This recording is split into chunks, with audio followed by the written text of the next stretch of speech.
ఈ మధ్య కాలంలో వరుసగా మన ఛానల్లో పవన్ కళ్యాణ్ గారికి మద్దతు ఇస్తూ మనం వీడియోలు చేస్తుంటే చాలా మంది నువ్వు పవన్ కళ్యాణ్ గారికి కల్ట్ ఫ్యానా లేకుంటే ఆంధ్ర బానిసనని కామెంట్ చేయడం జరుగుతుంది. ఇక్కడ విషయం ఏంటంటే నేను పవన్ కళ్యాణ్ గారి ఫ్యానో లేకుంటే ఆంధ్రకు సపోర్టు తెలంగాణకు వ్యతిరేకం కాదు, నీతి ధర్మం గురించి వీడియోలు చేయడం జరుగుతుంది. మా ఛానల్లో ఉన్నది ఉన్నట్టు చూపించడానికి ట్రై చేస్తున్నాం. అయితే ఇక్కడ పవన్ కళ్యాణ్ గారిని వ్యతిరేకించే వాళ్ళు స్వచ్ఛమైన తెలంగాణ వాదులు కాదు, రెండు వర్గాలు. ఒక వర్గం ఏంటంటే పవన్ కళ్యాణ్ అనే వ్యక్తి ఒకవేళ వస్తే తెలంగాణ రాజకీయాన్ని మొత్తం మారుస్తాడు అని రాజకీయ పార్టీలకు ఒక వణుకు పుట్టింది. ఎందుకంటే 151 సీట్లు ఉన్న జగన్మోహన్ రెడ్డిని అదాపాతాలని తొక్కాడు కదా.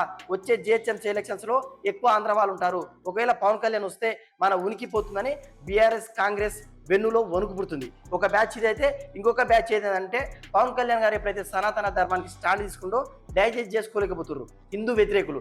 ఫర్ ఎగ్జాంపుల్ ఇప్పుడే జగన్మోహన్ రెడ్డి ఇదే తెలంగాణకు వచ్చి నేను సభ పెడతా అంటే ఇప్పుడు ఎవరైతే పవన్ కళ్యాణ్ గారి పైన అయ్యోనివా నువ్వు అమ్మోనివా అని పాట పాడుతున్నారు కదా, ఈ జర్నలిస్టులు ఏం చేస్తుండే వై జగన్మోహన్ రెడ్డి ఎందుకు రావద్దు, ఇది రాజ్యాంగబద్ధమే కదా, ఆయన పాకిస్తాన్ నుంచి వస్తుండా, బంగ్లాదేశ్ నుంచి వస్తుండా, పక్క రాష్ట్రం నుంచి వస్తుండు కదా, ఆయనకు వాక్ స్వాతంత్రం ఉంది, జగన్మోహన్ రెడ్డి వస్తే తప్పేంది అని అనేవాళ్ళు. ఇక్కడ ప్రాబ్లం ఏంటంటే ఆయన సనాతన ధర్మానికి స్టాండ్ తీసుకుంటూ మనలోకి మండుతుంది, అందుకే బర్ణాలు పూసుకుంటున్నారు. ఇక్కడ విషయం ఏంటంటే ఆయన స్థాయి ఏంటంటే ఏకంగా మోదీ ఆయన ఇంటికి వస్తాడు. సో ఇవన్నిటి గురించి మనం గతంలోనే మాట్లాడుకున్నాం. ఇప్పుడు సబ్జెక్ట్ ఏంటంటే నిన్న కవిత ఎవరైతే ఎమ్మెల్సీ తైతక్క కవిత ఉందో అదే ఢిల్లీలో లిక్కదంద చేసగా ఆమె బతికేందో మాట్లాడినాం. అదేవిధంగా పొన్నం ప్రభాకర్ ఏ శాఖకు మంత్రి కూడా తెలియదు, ఆయన బతికేందో మాట్లాడినాం. ఇక్కడ బతుకు అంటే బూతు కాదు, వాళ్ళ జీవిత విధానం గురించి తెలంగాణలో వాళ్ళకున్న వాల్యూ గురించి మాట్లాడినాం. ఈ రోజు ఒక ఇద్దరు గొప్ప మేధావుల గురించి మాట్లాడుతున్నాం. తను ఒకరు అడ్డంకి దయాకర్, అదే అద్దంకి దయాకర్ పాకిస్తాన్ ప్రేమికుడు, అండ్ ఎమ్మెల్యే అనిరుద్ధ్ రెడ్డి. ఈ ఎమ్మెల్యే అనిరుద్ధ్ రెడ్డి అంటే ఎవ్వరు తెలియకపోవచ్చు, ఆయన ఫోటో వేసి చేస్తాం. ఆయన ఎవరికి తెలియదు కాబట్టి ఒక ఐడెంటిటీ కోసం ఆయన తీవ్ర ప్రయత్నం చేస్తుండు. సో ఈ ఇద్దరు గురించి మాట్లాడుకుందాం. ఇతగాడి పేరు అద్దంకి దయాకర్. ఇతను డిబేట్లలో ఈయనకు మించిన ఇంటెలెక్చువల్ తెలంగాణ రాష్ట్రంలో ఎవరూ లేరనుకుంటాడు. ఈయన తుంగతుర్తి నుంచి టికెట్ ఆశిస్తే ఈయన ఇవ్వకుండా అడ్డదిడ్డంగా వాగే మందర శ్యామల్కి ఇచ్చారు. ఆయన కూడా టికెట్ ఇచ్చి ఈయనకి ఇవ్వకపోవడానికి కారణం ఏంటంటే క్షేత్రస్థాయిలో తీసుకున్న సర్వే ప్రకారం ఆయనకు ఓట్లు పడితే కానీ మనోడి నోటిదూలకు ఓట్లు పడవని ఒక సర్వే అధిష్టానానికి పోయిందంట. అది నీ పరిస్థితి దయాకర్. నువ్వు మాత్రం పాకిస్తాన్ని ప్రేమించవచ్చు, కానీ పవన్ కళ్యాణ్ దశాబ్దాల నుండి ఇక్కడ ఉండి ఎప్పుడూ హైదరాబాద్లో ఉన్న వ్యక్తి, హైదరాబాద్లో సినిమాలు చేసిన వ్యక్తి, తెలంగాణను ప్రేమించే వ్యక్తి తెలంగాణకు రావద్దు. ఇది ఎక్కడ న్యాయం? నీ అమ్మ ఇటలీ బొమ్మ, ఆమె మాత్రం ఇక్కడ వచ్చి సభలు పెట్టవచ్చు, మనకు వాగ్దానాలు చేయొచ్చు, కానీ పక్కన ఉన్న డిప్యూటీ సీఎం గారు మాత్రం మన రాష్ట్రానికి రావద్దు. ఇది ఎక్కడి పరిస్థితి? అద్దంకి దయాకర్ ఫైనల్గా ఏం చెప్తున్నా అంటే కనీసం 200 ఓట్లు 300 ఓట్లు వేయించుకొని వార్డ్ మెంబర్గా గెలిచినా కూడా ఒక వాల్యూ ఉంటుంది. నీకేం తెలిసి చెప్పు? ప్రజాక్షేత్రంలో ఓట్లతోటి కాదు కదా నువ్వు గెలిచింది, కేవలం రేవంత్ రెడ్డి దగ్గర ఒక బానిసలాగా పనిచేస్తున్నందుకు. కాదనిలేక కాంగ్రెస్లో చాలా మందికి నీకేసిన ముష్టి జాబ్ ఎమ్మెల్సీ కూడా ఇష్టం లేదంట. కాంగ్రెస్లో పనిచేస్తున్నందుకు, రేవంత్ రెడ్డి దగ్గర పనిచేస్తున్నందుకు ముష్టి చేసిన ఎమ్మెల్సీ నీకేం తెలుసు చెప్పు ఓట్ల విలువ?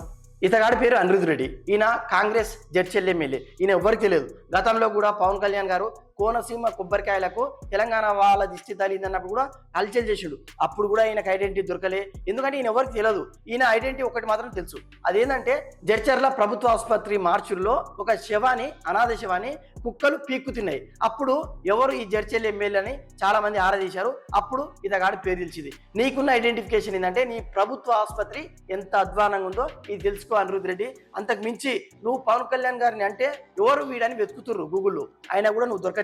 అనిరుద్ధ్ అని నేను కూడా సెర్చ్ చేస్తే మ్యూజిక్ డైరెక్టర్ అనిరుద్ధ్ వస్తుడు. ఇది నీ రేంజ్. నువ్వు అనవసరంగా ఐడెంటిటీ కోసం ట్రై చేస్తున్నావు అర్థమైంది. ఫస్ట్ నువ్వు ఏం పీకిలో చెప్పు?